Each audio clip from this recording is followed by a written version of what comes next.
Hello, Breck Business Club. I am so honored to be speaking with you guys today. I graduated from Breck in 2008, and I think the fact that I went on to work in education really says a lot about the educational foundation you guys are receiving. For those of you who don't know me, I'm Erica Abbett. I founded Vocabbett, a college prep company that helps students prepare for the SAT, ACT, and Common App essay. And I want to speak to you guys a little bit today about a less conventional approach to business and entrepreneurship. It's definitely a slightly riskier approach, and it's by no means gospel. This is not something that I'm advocating for everyone. It's just a more of a how I did it story. But the end result is basically being able to create a business that revolves around what you love and your passion versus seeing an established business and working your way to the top of that.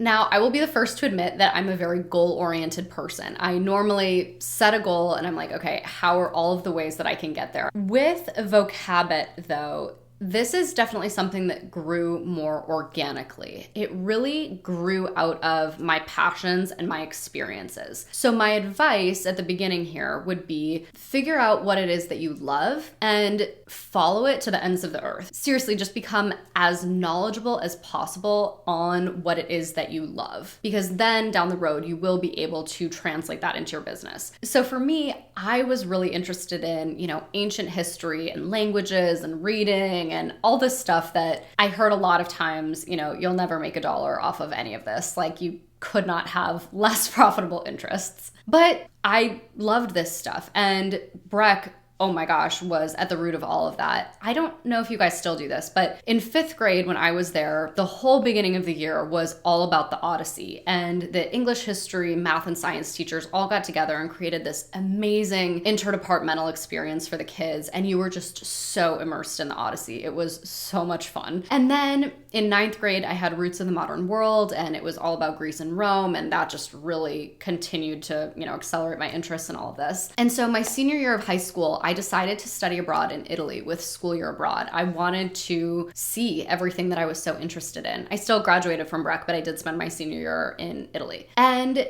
I had no idea at the time how crucial that year in Italy would be in building Vocabbett. I just knew I'm really interested in, ancient Greece and Rome and languages and all this stuff. And so I was like, okay, I need to get better at this. And so I studied abroad in Italy. I lived in a city where very few people spoke English. I didn't go to Florence or Rome. I went to a place called Viterbo, and it's the most beautiful city in the world. I still maintain that. Again, I don't exactly know what Breck offers these days, but at that time they didn't offer Italian. And so, I knew how to say pizza when I got there and lived with a family and the whole shebang. Little did I know that, 10 years later, that year in Italy would be so crucial to founding Vocabbett. But one of the biggest things that I do is I help students improve their vocabulary for the SAT and ACT. And I describe that approach as like immersion, but with English. I use so many techniques that I learned in Italy and parlay them into kind of SAT speak. I realized that I was able to learn more Italian in 9 months in Italy than 7 years in a classroom. And I had the best teachers. This is nothing against those teachers. But your brain is really designed to learn through stories and immersion. It's how we learned our native tongue.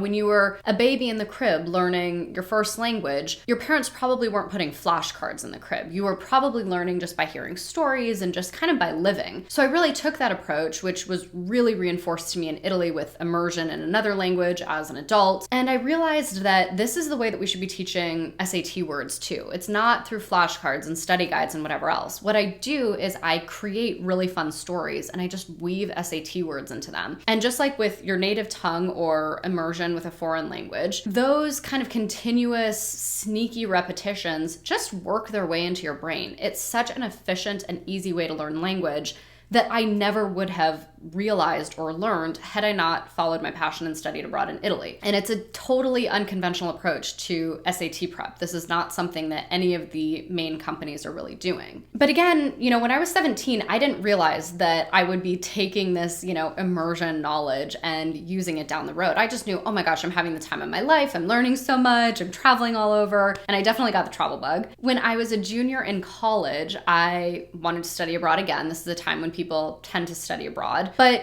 I felt like I had already done Italy. I loved it so much. But, by college, people are like, oh, go spend a semester in Florence. And I was like, I'm too hardcore for that. So I decided to spend a year in the Middle East. I spent the fall semester in Egypt and the spring semester in Israel. And again, I just did this because I love ancient history. I love traveling. I love languages. But again, that year was so crucial down the road in building Vocabbett. I wrote a book that helps students improve their vocabulary ahead of her time.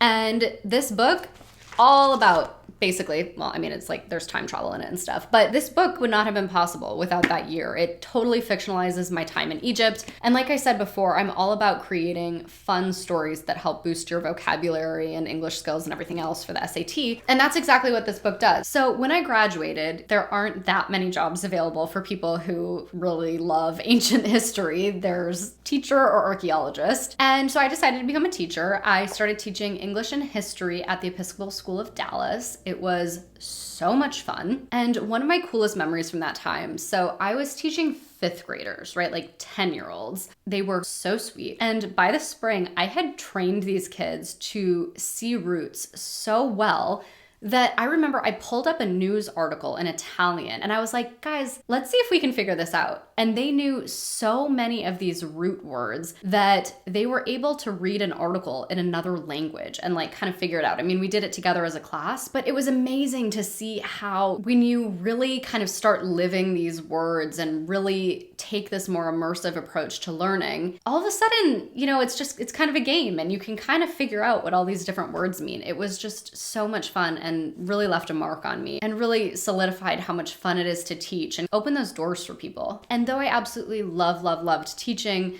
there definitely was a part of me that was looking for a little bit more freedom. And somehow all of these experiences just kind of came together. I originally thought, okay, maybe I'll just be an author. And I wrote ahead of her time. And this is the best. I was in grad school at the time at night, and my teacher said, there are too many big words in this book. Young adults, they don't like big words, and basically told me to dumb it down if I wanted to sell anything. For whatever reason, I'm just so stubborn, and I was like, I'm busted my butt all day to make kids smarter, and now you're telling me I need to dumb this down. Like, this just doesn't make sense to me. Kids aren't stupid. Like, they're really smart. I kind of slapped SAT prep on it, and people loved it. It, is a fun read that was designed just to be a fun book. It had nothing to do with SAT prep when I wrote it. But then all of a sudden now you have this book that is this huge immersive experience, like I talked about at the beginning, that it's just a story that your brain loves. It's how your brain is designed to learn, but it is packed with more than 500 high-frequency SAT words to help you really boost your vocabulary for these standardized tests. And, it really kind of took off and made me realize that this story-based approach is not really being done by any of the conventional learning companies. And I had so much writing that I'd put together over the years that was full of big words, because that's just kind of what I like. And so I kind of just started realizing this could kind of be my thing, writing fun stories with this kind of historical bent that also help boost your vocabulary and English skills.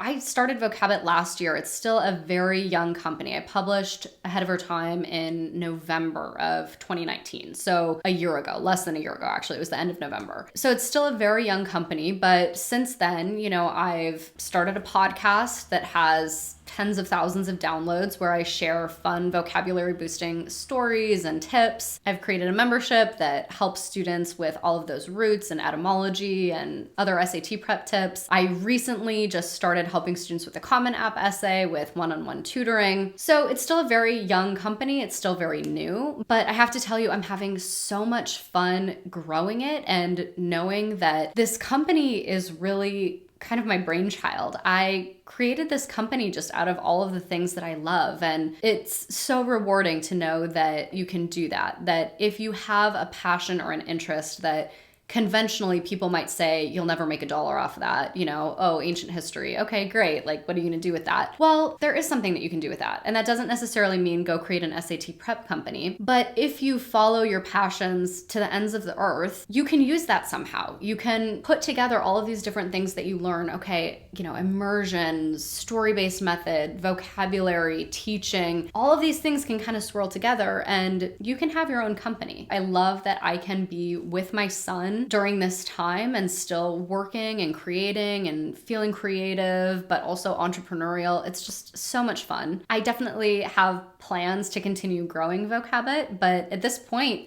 I'm totally happy with my little small business. Hopefully that is an approach to business and entrepreneurship that is a little bit unique and maybe something that you haven't heard yet. And yeah, after this, I'm gonna hop on and do a live Q&A. I'll see you guys on the other side.